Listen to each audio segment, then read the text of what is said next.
Startuprad.io, your podcast and YouTube blog covering the German startup scene with news, interviews, and live events. Hello and welcome everybody. This is Joe from Startuprad.io, your startup podcast and YouTube blog from Germany, as well as the founder and host of the world's first internet radio station dedicated to startups, technology, and tech entrepreneurship called Startup.radio. Today I do have Johannes here. Hey, how you doing? Hey, good day. Great to be here. Totally my pleasure. We will introduce you pretty soon, but basically what you guys are doing with your startup Solytic from Berlin is enable the small solar investor to play along with the big guys. But before we get into that, let's talk a little bit about you and what you're doing. I do believe you're pretty classical German since you studied engineering, right? Yes, exactly. I did a very traditional path in the beginning after school, going to university, studying mechanical engineering back in the days on masters. I'm also starting my career in corporate in production close. So a very traditional career in the beginning. Absolutely, yes. Yeah, I've seen you even stop by in a university in Chile, in South America. How's your Spanish? Así. I would say muy mal for me. That's true. Yeah, at the end of my studies, I wanted to experience other countries as well, and I've been actually in high school in the US before, and then during my university time, I spent half a year in Chile and traveled the country. That was very exciting. Yeah, and you also did a stint in London at Imperial College. That is true. That was during my MBA, which I did at ESADE. So I should speak better Spanish, in fact, because I've spent another year in Spain. But so those are the universities I checked. And what I found interesting, you started, like you said, very traditional with the big guys, with Airbus. You've always been fascinated by flying? By airplanes. The physics behind it, the technology. It's a very fascinating thing. I love looking at the stars. So it's quite a fascination for me ever since. And I was working also in basic research, fundamental research during my university time. That was already in aeronautics. So that's why I went for my diploma thesis and my final internship to Airbus in Hamburg. Yeah, building the A380. So you checked all the important places like Berlin, Hamburg, Chile, the US, London, and so on and so forth. Munich, Barcelona, yeah, a couple cities. What's your favorite breakfast from all those places? That's a good question.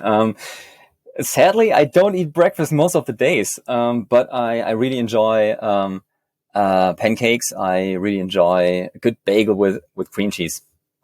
Oh yeah, a cream cheese and salmon, everything bagel, pumpernickel bagel. Oh, pumpernickel bagel. Oh, I love that. Plus, it's not per se a breakfast, but when I was in Spain, I love churros con chocolate. And basically, to get your story away from food, that's the interesting stuff. Then you've been a project engineer. You attended an MBA, and it looks like then there was a break because then you were entrepreneur in residence. What happened there? Did you decide, well, I'm now doing an MBA and not necessarily engineering projects anymore, but more a little bit on the business side? What was like your rationale, and why did you do it? And that's a fair point. It can look, or you can interpret it as a break, but I would say it's actually a straight line. So when I was studying and afterwards working, I always did some side projects. I've always been a little bit entrepreneurial all along the way. I have a lot of friends in entrepreneurship who founded their own companies. One of them also, like my sister, founded her own company. So back to the food part, but it's been part of my life ever since. And the focus I had during my professional career at class back then was also in supply chain management, shop floor management, a lot about processes, automation, robotics, IoT, data. And during my MBA,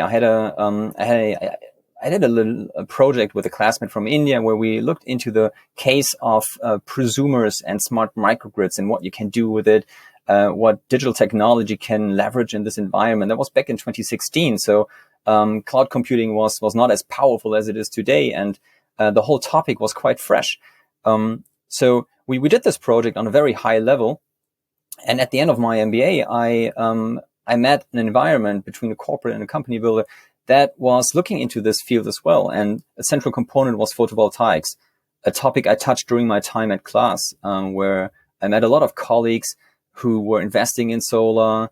I saw how rough this whole market still is, how inefficient, how many processes are still super manual. And at the same time, the great potential of photovoltaics to really make a change for us, helping us to get to renewable energies in a sustainable way. And all these components together, well, ended up in me founding a company. And we may add here that you're not necessarily referring to like the big solar installations which span square miles and square miles, but at this time in Germany, it was more like you put solar panels on your roof, and you put a solar heater for your water on your roof and stuff like that. So it's not like one big area, but like many house roofs with solar, solar thermal. Is it the right term? Solar thermal stuff. Solar thermal is the second technology, which we are actually not focusing on right now. We are going for photovoltaics, so talking about the electricity. But exactly as you say, we're talking about here about the residentials. So small installations on rooftops, and at the same time, those are private investors. You know, they buy a very expensive asset, put it on the rooftop, and then it's very difficult to maintain. And I just experienced this with my colleagues, and that kind of triggered me. So doing this project during me. Now that we're talking about like the real stuff, basically you can imagine there's a roof. There is like usually somewhere 10 to 20, maybe 30% is covered with solar panels. And it's actually, you see it's a little bit black, but there's a lot that can happen there. For example, have hail in mind, thunderstorms. Can you spill a few stories of what you and your colleagues like in the early days experienced there? Like finding dead rats underneath it, or cables been torn apart by the dog or something? Oh, back then, that was still very fresh. You know, that was in 2011, 10, 11, 12. Those were the first boom years in Germany where the solar market globally had its first peak. So everybody was new into the business. Of course, some people were working on this for 10 years or so, but it was super immature, everything. So it was more about, hey, I have a solar rooftop now and it's producing data. What can I do with it? They tried to understand the technology in first place, and there were no answers anywhere. They learned along the way by doing that they could improve the performance of their assets if they actually look at the data and go into sparring with their colleagues, which are electricians or electric engineers, and better understanding the technology help them to get more electricity out of the systems. Because of sometimes it's just how the panels are sorted on the rooftop, and it's about proper maintenance. You know, the area where I worked was in not just in suburbs. That was actually in the outback. I always call it the German outback because it's like half an hour to the next Autobahn. We have an outback in Germany. It actually is, because you need like 30 minutes to the next Autobahn, and that is quite far away. There you have a lot of agriculture, and agriculture creates dust. Agriculture creates a lot of dirt, and that creates soiling or causes soiling, and those were issues they had on a frequent basis. So it's a lot of small, tiny details. Like basically something covers the solar panels, whatever it is, from like the trees, the leaves, the dust, the whatever gets thrown up in the air while like harvesting wheat or something. Yeah, exactly. All that stuff. So basically coverage. Exactly. No, so if like no funny story like from animals or something going crazy there. it doesn't. Sorry, it's not that crazy, but it's more about the day-to-day inefficiencies that were just triggering my interest, simply because I was working on a daily basis in a corporate on process efficiency, operational excellence, and then having this heavy contrast right next to it. That was just creating some curiosity on my side. Can we say this inefficiency just smacked you in the face? Yes. Yes. And basically that was like the whack you gotten to start the company. Maybe before we get into Solitik, may we take a little bit detour in the food part again, like the other company of your sister? Sure. Well, okay, basically when you have a sister and she starts a company and you have some knowledge, there's basically no way around this. So you got trapped into it, right? It's given, yes, I guess so. Yeah. Can you tell us just a tiny bit about that? So your sister's happy as well. We'll link, of course, your LinkedIn profile down here in the show notes, and people can start doing their research there. Sure. Well, it's the reason for that is basically, although the context of this entire thing is sustainability. We as humanity need to change, and we have to rethink how we do things. So, as a consumer, one of the biggest angles that you actually can take, and the biggest leverage you can use is reducing your meat consumption.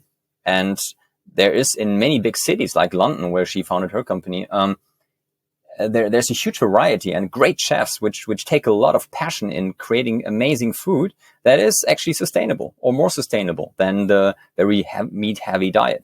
And around this topic, she just wanted to give access to everyone to this diversified cuisine, and that was basically the trigger why she wanted to, that was the angle she was trying to push for sustainability. Well, now I'm in the engineer, so coming from operations, I helped her on the operational side a little bit, tried to be a sparring partner and advisor when it came to operational topics. She was the expert for the other topics, but of course, then my angle was more on the engineering part, so I went for electricity and photovoltaics nonetheless. But it's been a great time there, also supporting a little bit and sticking with it. She just published a book, so sharing all the learnings they had, and I think it's a really nice way to improve also, your personal footprint. Yeah, actually, I started like 2 years ago. I started 2 days a week completely skipping meat, one day completely vegetarian, and one day actually tending to seafood and fish and stuff like this.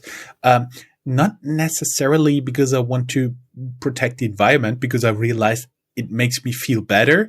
And I do have a tendency to love dishes with shrimp and also very incredibly spicy tofu. There you go. Now we got the food out of the way. Yeah. Guys, if you want to have a snack, put on the brakes. We'll be back with you. You got a snack? Awesome. Let's go again. Let's talk about Solytic. How many founders are there? How did you start the company? And basically, where did you conceive the idea, what you guys are actually doing? Because I do assume your business idea is not like having people crawl over PV installations on roofs and just brushing off the dust, right? That's not exactly how it works. No, we are a software focused company. We do software only. And that differentiates us from basically from everyone in the market. It also, another differentiator is how we go into the market and what we provide. But to your question, so how did we start? We have a very interesting roller coaster story, in fact, because I started. So my personal story starts with this ideation during my MBA time. We merged in 2019 with another startup, which was founded by two passionate solar pioneers.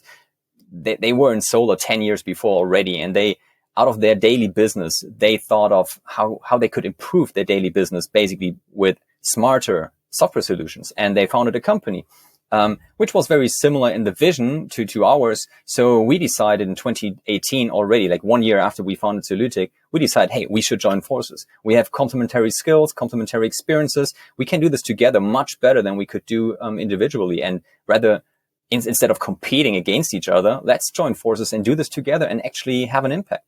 So then fourth founder and fifth founder, we actually had over the course of our 4-year history, we have actually 5 founders, and now we're down to 4.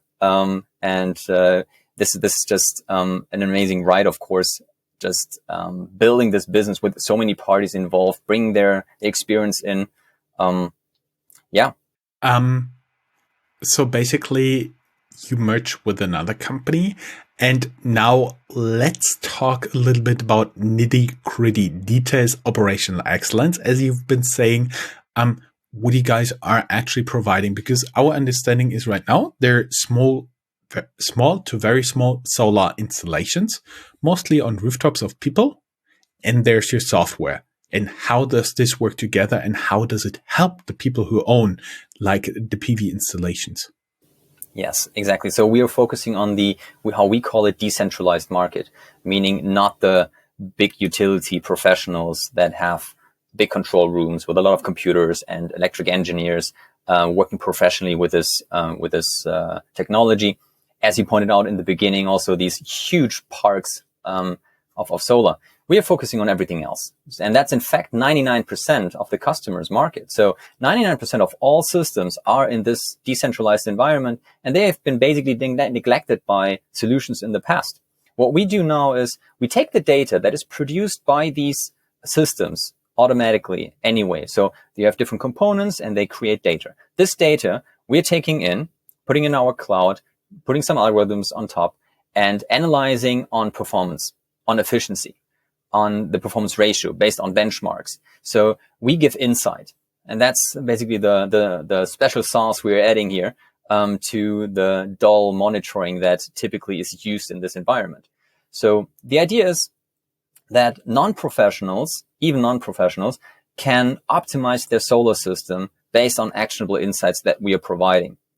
But now the one special thing we're doing also on top of that is that typically a private asset owner, so a residential homeowner who decided to buy photovoltaics, is not an electric engineer and they are not solar professionals. So if we would tell them, hey, you have to replace your inverter because it has downtime in the morning and you're losing actually electricity, and you would have a return on invest that is very attractive if you would invest now into a new inverter. So what does the residential do now? Well, search for potential support. So that's still not helping. So this is the last thing that we are adding as well to this entire end-to-end solution. We want to provide an end-to-end solution that is really easy for everyone. So providing this service as well. Not just telling someone you have some inefficiency, no, but actually solving it. Mm-hmm. So basically, you also help in this case, in this example, the owner to get an inverter. Yeah, we have a marketplace connected to the monitoring where you can purchase this right away, where you have suppliers like close to you and in proximity, so they can replace it and you can contract them right away. I do have an idea right now. You're also making a little bit of money on this marketplace, right? Yes. Yes. Talking about the software here, how can we imagine it? Would you like really need to install something or just open a data feed? Is it like once you have your analytics tool running like once and you pay once? Is it a monthly subscription, or does it make sense like to pick it up like every 2 years again? It's a subscription, exactly. So it's a SaaS model. You connect your asset to the cloud and then you feed the data continuously. You get the monitoring continuously, the analytics continuously, and it's a regular subscription fee. But one thing that is really important to mention in this context is that we are working B2B. So we are not working with the residential directly, but we are working with those who are typically servicing these customers, and especially in the little bit larger scale commercial industrial. So those are companies they have on their production halls or whatever larger rooftops. They have some installations. So our customers are actually those who are servicing these customers, and we are just orchestrating the entire dynamics within then the decentralized environment. Mm-hmm. I see. basically you don't need to find like the retail clients. You only need to talk to like a handful of companies running those, like the big guys running those solar installations. That also means you don't need to adhere to any physical regulations, and you're basically already a global company. Is that right? And that is correct. If yes, where are you guys like really actually operating? Don't get me wrong. I totally see that somebody in South Africa can just buy software and it will work as well there as in other countries. But I do believe you have some focus markets, right? Absolutely. No, you're absolutely right. So just to give you a little bit of a more tangible picture about these dynamics and the scale. So we have around 200 customers at this point, and behind these 200 customers are almost 200,000 photovoltaic systems. So that's basically the average ratio, and some are bigger than others. The direct sales, so our B2B connections are typically in Central Europe, so mostly in Germany or German-speaking countries. We have a few then in the close by countries. We're expanding quite organically, but we're pushing only for the German market so far. Nonetheless, we also have large customers overseas. So in Mexico, in Canada, we have one in Japan. So that's the beauty of software. Because we're software only, it's easy to expand, and the assets are actually located in 60 different countries, or more than 60 countries. But yes, correct, we are operating mostly in the German-speaking market, and the marketplace has to be super localized. So you need this network of service providers. So that's only in Germany so far. I see. And if you have important customers in Mexico, your Spanish should be, of course, much, much better. Sorry, skip that part. Taco Tuesday. We should have Taco Tuesday for sure. That sounds pretty good. According to Crunchbase, you closed a funding round in 2020, early 2020. That means you're not bootstrapped. You're externally funded.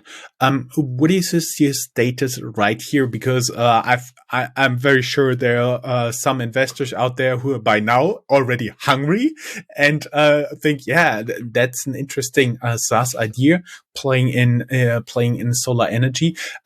When are you guys intending to raise another VC round? So we're actually in the process of another round at this point. So you're absolutely right. We're not bootstrapped. We started already with a lot of power. So we initially founded the company in 2017 and raised the first venture capital in December 2017 already from Vattenfall. So starting with the energy experts and market leaders gave us a lot of leverage, of course, going into the market, and also talking to larger potential customers. Now, in 2020, we onboarded another heavyweight, EWE. It's a big German utility and communications company, which is very customer focused and gives us a great leverage when it comes to these decentralized market environments. We recently also agree, it's not official yet, but we have onboarded another investor, now again international investor. But we are raising right now. We are in the process of raising further funds. We have built a lot of technology and have reached a quite good market penetration that gives us a lot of leverage for monetization. But now we have to build these features as well, and we want to optimize the marketplace and so forth. So this cannot be built organically. So we are looking for more venture capital. We are open for new investors as well, and we intend to close this round by end of Q1, so in March. Early April.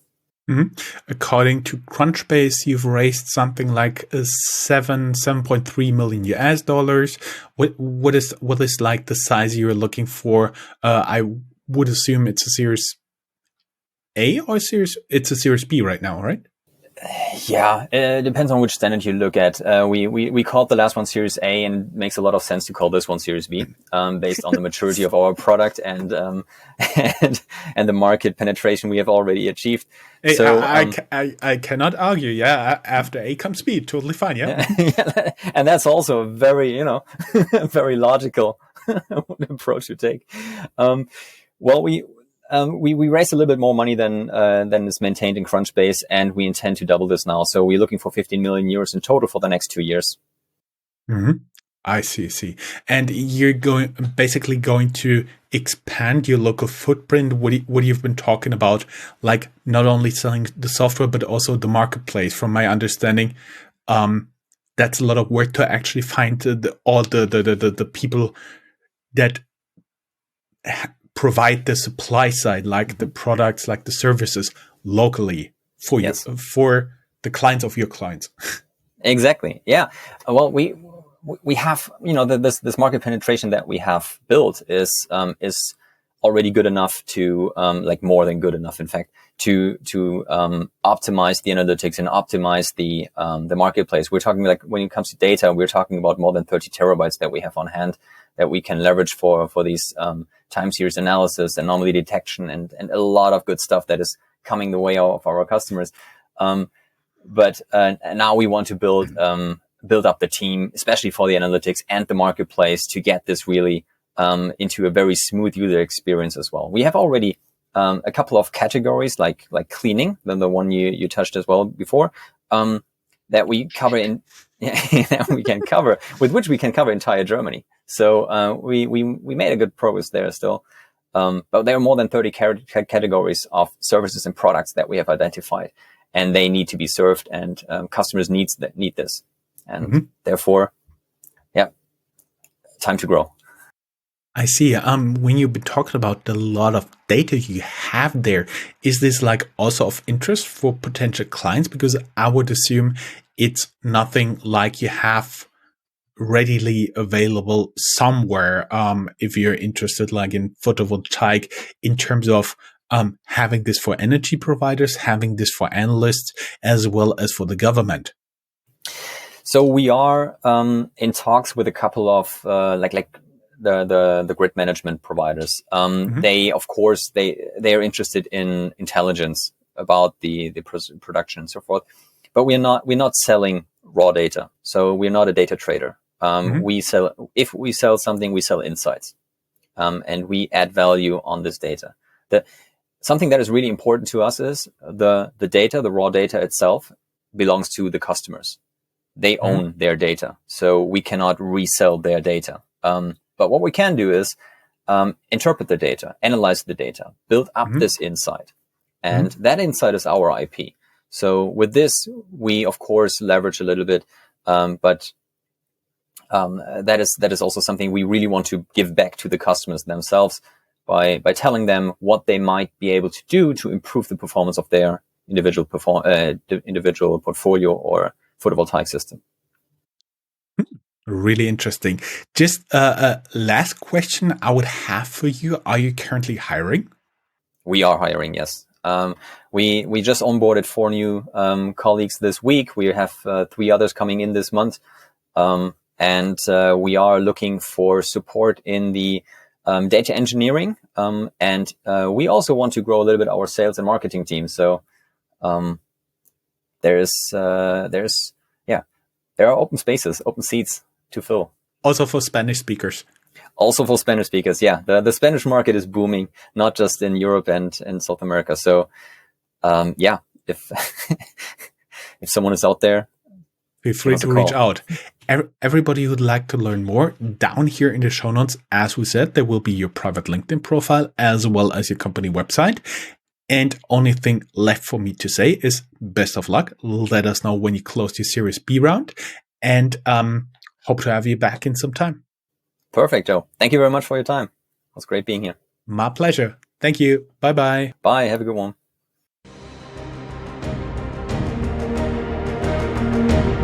That's all, folks. Find more news, streams, events, and interviews at www.startuprad.io. Remember, sharing is caring.